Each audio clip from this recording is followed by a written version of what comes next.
Moshiche. Ni Alabi Jenge the Fourth, Nungua Mankralo. Special delegations from Se, Osu, and other Ga-Dangme states.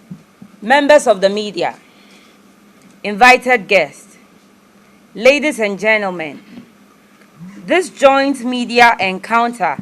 is the initiative of the leadership of Krowo Nungua and Se Doryumu. Most of us present at this encounter and beyond may not have known that there had ever been something in common between the people of Nungua and Doryumu. At least, judging from the distance between the two towns.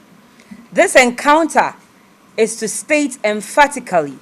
that before the colonization of the Gold Coast by the Europeans,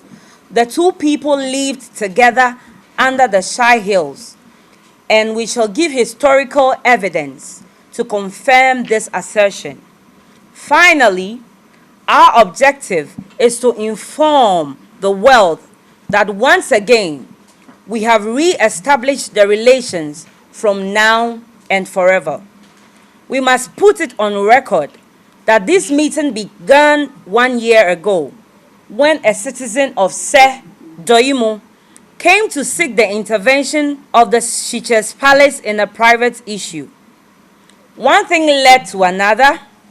which finally led to the leadership of the two people formalizing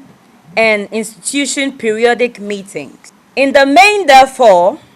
we want to resolve one of the many jigsaw puzzles as to why we are called the Ga-Dangme people. We are certain, and most of us grossly underestimate the negative role that European colonization played in destabilizing and confusing our people by changing the pre-colonial social order and dynamics. The history of the Ga-Dangme people is very well documented. In 1895, Reverend C.C. Randolph wrote in his book, The History of the Gold Coast and Asante, that the first ruler and priest of Nungua was Bokete-Lawe. The same was stated by M.J. Field in 1937 in the book, The Religion and Medicine of the Ga People. Other researchers, including Thomas Lai in 1905, and Prof. Irene Odote, came to similar conclusions. The narrative is that the Ga-Dangme people left the Nile Valley in two groups. It describes one group as very large and the other very small. It was further explained that a small group were very brave and experienced in warfare. Its leader, Bokete-Lawe, who was described as a sovereign and immortal being, did a lot of wonderful things with a scepter he usually carried. A scepter is a staff or a wand held in the hand by a ruling monarch as an item of royalty or imperial insignia. The small group later turned out to be Nungua. The bigger group, which was led by Numo Lakote Aduawushi, included Gamashi, La, and Tema. After migration through Egypt, Sudan, Ethiopia, Congo, among other places, the Ga-Dangme people settled at Benin, recently known as Benin, in present-day Edo State in Nigeria. The larger group, on arrival on the shores of the Gulf of Guinea, founded the Ayawaso or Ayawaso Kingdom. On the other hand, Bokete-Lawe had earlier arrived about the year 1200 and founded several cities including Wabobo, Washagba, Waklei,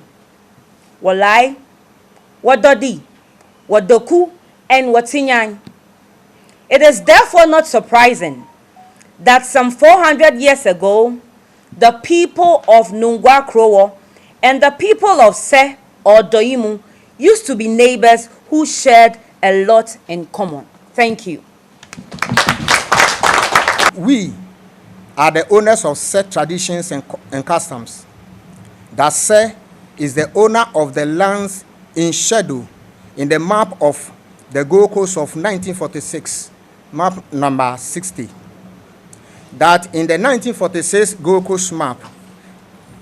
and the adjoining side plans, Se has its lands well demarcated, which is not in conflict with any family. That in the 1946 Gold Coast map,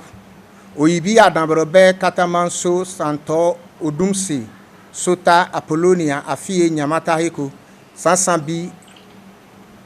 Mensamba and Violation are within said land, which was founded by Lanimo. That it is tried knowledge that settlers on lands for over 300 years cannot claim ownership of the lands in contention. We are of the opinion that our earlier leader, who had the stool through the British colonial indirect rule and forceful being peddled by Ekwapim over the claims that because they defeated the Akwamus in 1733, Adamrobe and part of Dodowa belongs to them. The Ningus, the Kpons, the Pramprans are all on our lands, which they claim was fashioned by Robert Jackson's from 1952 to 1956 reports. What we are aware of is that of the 1946 Gold Coast map and its side plan, nothing more, nothing less. We are therefore asking the government to be in the known that we are going to demarcate our 1949 boundary lines, that the government releases our lands he took from those self-styled owners for us because the archives is not in operation for nothing, that it is to refer to our history, and it is being said in law that being a settler for more than 300 years does not qualify you to be an owner. That the Ga-Dangme, as said by our brothers Nunguas, began from Tagologo in the Asuchari Plains, where Lanimo, the priest and king of the whole Dangmes, once lived before trouble between the Dangmes, Akwamus, and La War of 1726, where the Lanimo and Soji, who had his right forefinger amputated through a trick masterminded by the Akwamus, got the Dangme demobilized, and most left to the Republic of Togo. The Lanimo and Soji has his army commander, whom he has, is that he controls 16 towns up to the eastern Volta in Tefle and Bato. Those who were left behind separated in different groups like Se, Klo, Osudoku, Adan, Ningo, and Kpo, and found their own settlement within the confines of most of the 16 towns, which was led by Lanimo and Soji. In conclusion, we are saying we are reactivating the process of redemarcating our 1946 Gold Coast map and its boundary lines. Thank you for your attention.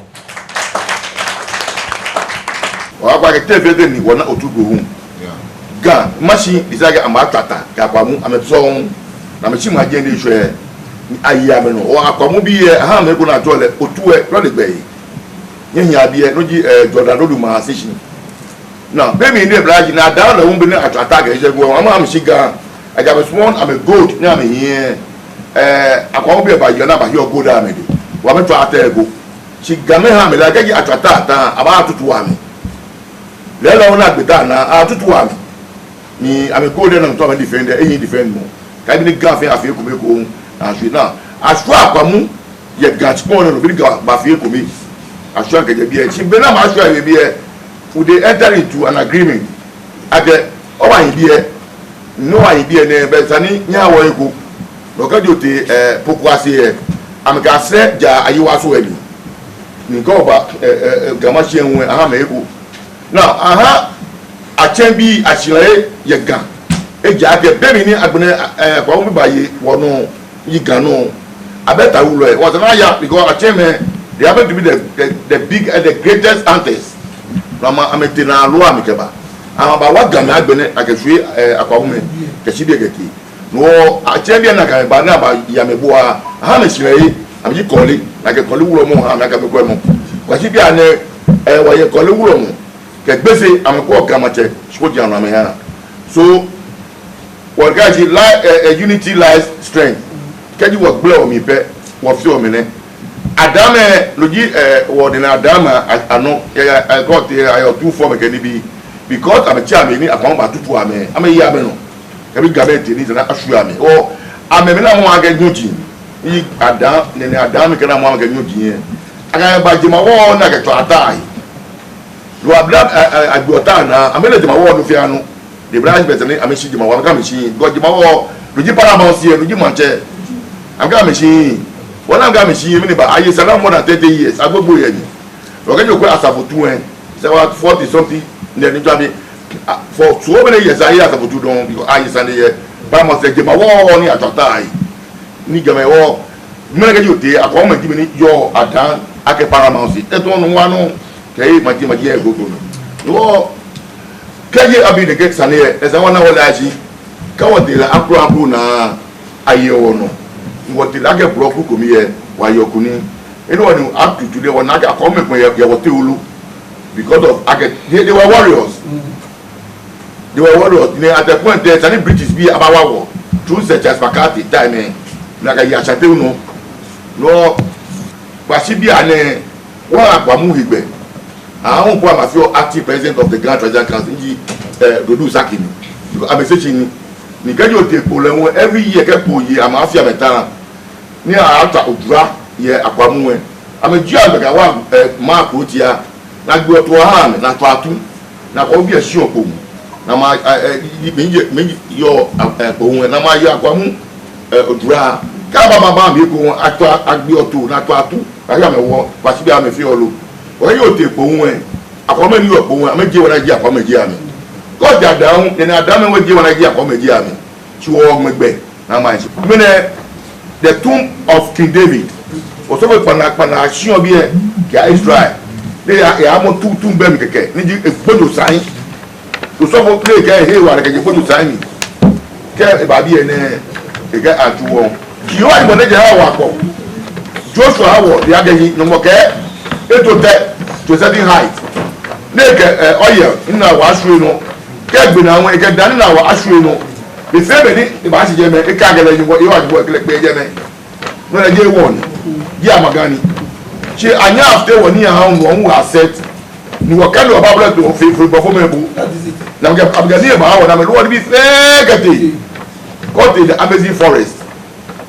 Obama me Trump me that secret society no I'm a family ajeme onyo ajeme ni unless you belong to that society here you cannot be president of America you know ogmo we be again ni je o ji fe ni bu ajeme am ji majin je mo ji majin je mugule wa expon America to area amamo estates ke amamo se ba yo ye manchemadi mambiade ni no ni je mawo epia ni amebu ya wo no ri abayo o te fete ni osun je mawo mu control but na control so ko no fi anu ene mi to ni adavita to lo e anale ni mo do mo na wo sino journalist be everybody we hin awa ke wo kaseni ya ke di ma ya no be wo fi lugu fun bẹ̀rù kó wọ́n wọ́n ní kẹ́sì inúkó ẹ̀ẹ́gbẹ́ tẹ àyíwá sóbì ìtọ́ àmì àwọn onígbà ìgbòtò àmì agẹnumọ́ wọ́n á gbogbo yìí bàbá ó yàíwá àmì ìdá yìí dẹ òṣòfò nípa ní ìgbẹ̀mí yọ mílíkì ní àmì tún yẹ yìí ìyá ṣe àyíwá sọ ẹ kẹ́ historically kẹ́ Nigeria ancient capital of the Ghans and the one di bẹ́jẹ̀ mi mílíkì gàmá ti bí fíọ̀ kẹ̀sí àyíwá ìgbẹ́ni àyíwá sọ ẹ̀fẹ̀ tún orphans ni mo go ati je kota ni agboe ame thick forest ni de bawo di yo mi awon fe lo keji mere ni ase ni control ayiwa nu ame te se abapon gbo mo ye ase ni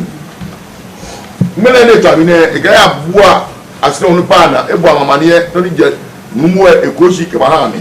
ka me te se e ba hin ame na me te se won e sa mi no ba ya be yaji wona wala yaji macheme ni atopa yi wo no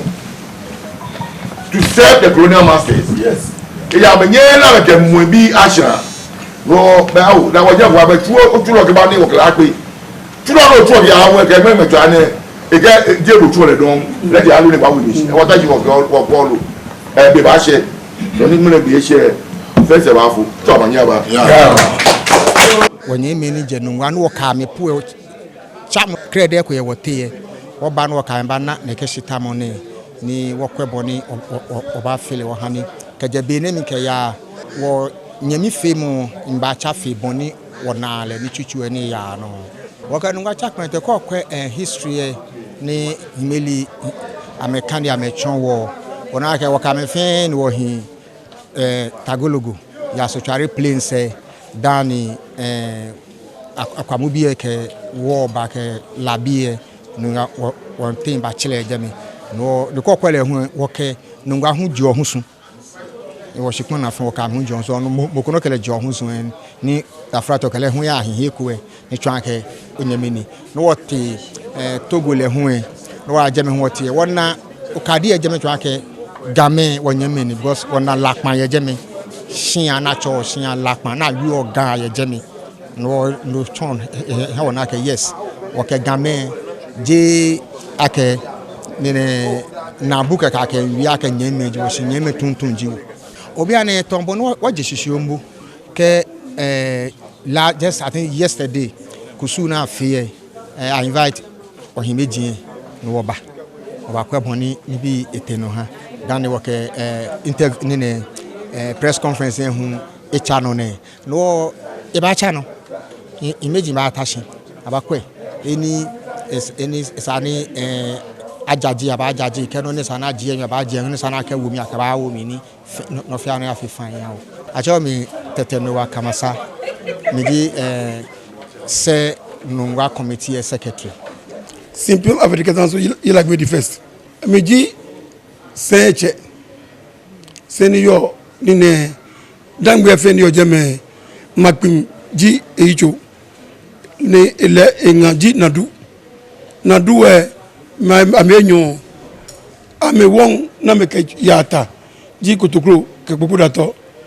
ame fa me ochame atole chawe dani moni sama atole agbazo ni wo blaka ni fe yonwe ni yonwe ni fe se ni fe dangbe ni yo ne kote osudogu obana nadu yejeme bana kutukro ya klo ya epi chawe ele egbetwa Ga-Dangme fe no wodi meni hie dangbe ye denche no ji ka iya court mom si court agbeme no yo jeme 2012 court ka oba da ogana ne no kwa gana fe Shai ka gbege bi abia make the biggest forest reserve in Ghana ake Shai atiwa nigbe kenibi ni ko ne yo ne forest reserve kaja yuku market adan was confirmed to the 9 mile square awo àwọn government ake forest reserve ko no kejeje ma onke ba bu na se fe àwọn eni se o dejedeje awo vessel na keke Doryumu ma ni gbo ni yo jeme ni am ba che na me ye o se ma se to the British ma is barely 200 acres ta minimum yo ni ma 200 acres no rush pon fe no Kenya government ko ni asawolo asako wo ba fo lo ka from 1953 ka ba 1968 78 nye lo wo pon fe government ko ni lake je nye no ni nye ba fe ni nye sien wo ka government ake bunasio ni ne o wo no ni mbla ne ke ye wo ba fo mi sipo wo no ni wo han bokumoko no ke bo no kan yin yin fe bo fo kra isuma le fo wo ka ma ke wo game won techi wo ni ne dangbe bia won techi ka bukola ke pa wo sko do fo nyo je Scotland ne ba ke e ta o ko che ya Ghana ni le ka fa ke Robert Jackson wo le wo usuna inu mo le bodangbe ma no ko ba ispo no we more than 30 negotiators ejame je ka me no ni odunse ka asebi fe wo no ha me no eju ka Jackson ka me ko jame no ni wo no ni sine wo fe gbe me ko beji wo ko te to gbe no wo fan ya ko mo wo fun wa sejeme si ka third definition I thought no che ji seme ni seme ni ameba so change wo ni ahwe wo ni boy baye wo no ni ka boy ni baye wo no we amenya me wo no na me fefe oba fi ko ba Supreme Court na chake ake amede je wo ka o je Supreme Court jibo na ko affect ko bo lebe nwo jobo because if I affect me the only beme ni ne ke blofo me arune bako me na choja ashanti amena ameswe prempe 1898 up to 1922 amela neba she ko te fa ye ne ke no fe ahwe me ne na ba no sha se te me de je before 1874 ni ne sawie was on ashanti Shai amedi no mo famous suffer from the British what would we no wo ka ma ke woni bi na fite dan diga na ba anyi ame na nukwala atasha ke manage ni endoni ti jene ni profosumo ne ba fe ka mesia wo na ngmani bi ni ebe kusuno ko te evi be onyi wo kusum ni no ni gbe wo dan ni mane ba anyi hin ni chame woni water say no spiritually here come forget what nothing will be all right ame ko na kanina fie na kan history go na ba fe for 1950 question aje fe woni wo yo say no ni wo yen one spirit no fe no no ni eni ne manye maye pai na ka pa ka bo nyu ko ye yin kama yi pa no mo ne dat ne la ba yo pa ye ejo ogbe ka bo na ko ye onyu ye bonu ji no mo ne ju eda le no ni ko kan bu ku ya fefe be ko ba se ne no ni wa wo che mo ko kele wo che na ka wo che ke wo si jaba na 150 million e afo chi na ni fo ejo na fo ejo no ni ezabi wo che ha wo no jinie ni no ojo ja ka kusuwe na ka fioma ba bole na me ke ba wala Yesu na me ba te ko man me se e ya na me ba wo ba ni so gbo me sumo nyi tumo e ya me wala ka ba mama ho na me fito kusu fem mo ne benefit ya dangbe na ka benefit ambe la ka bene government wo ba kele ko ne cheke ni bi ayin na ka rough ni ne ejefe na nado ne la eninkun eni first I don't know what the first now first say war dangbe obese dangbe obese one yo obese 1826 now first ni ne stu through na ge no te kata maso wonder ba de kekewo no the issue of saying is alien to Shai Ga-Dangme bonuji no wo pa fai wo si point ko kusu ka ni bi afen wo ka wo fe wo kusu wo si point furo ni ani ni ba mam si ko ka nyogwen ba replace ni ne tajo te ode ye ba o fite magino wonu no ko kwa hi ni ba fie mani mrabe bobo to yi no ko be bo fe mo nyon na sele wi bo mami e ka oje blaka wo mami wo ye wa wo sele wi wo dapo onu ko question bo gbe wole ni ko bi tajo ajure wo ye kafo wo ye dogo wo ye poto wo ye onake wo gbe me kokun ji wo bonu ji kokun ni wo ya ka wo sen no ne sumo ne wo fe hu seputo boche ingapo atomi binikalawo minga ni yo se atomi binikalawo atomi ni ma yegbeko no ko ni ye no jiri ni tumo ko bi so osofu e ba me fa fasi na me ye ni ko mi no woni wo je sensia wo ye restrictions tri wanu ni no ni ani ma hi o no kanye hwewo ne ba hwewo ni ye fe ni ma yi da no woni ele ba fe